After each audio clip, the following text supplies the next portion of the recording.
36-njy bölek hormatly Molla Ahmed Ahun Gurbanpur tagsiryň biz Peýgamber aleyhissalamny häzir we näzir bilýänlerden däl diýen sowtysynyň jogabyasy.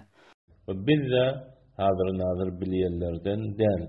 Hamidan we musalliyan hormatly ahundada Molla Ahmed Ahun Gurbanpur tagsir.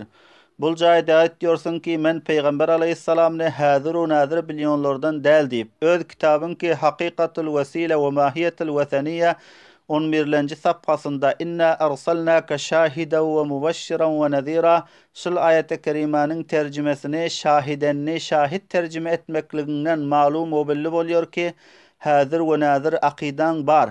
Bolmasa şahidenni gawah terjime edertin. Nämçünki şahidin bir manasy gawahdyr we bir manasy häzir we nazirdir.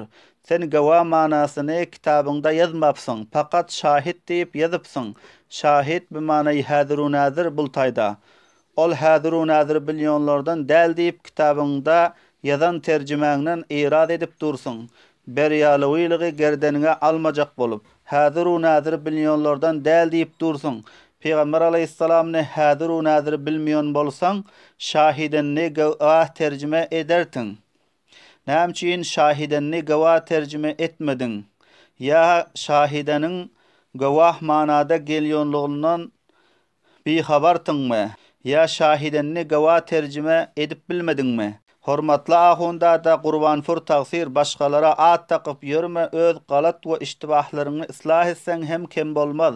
Awwal begriman hut nazar kun, ba'd bedamar digeri.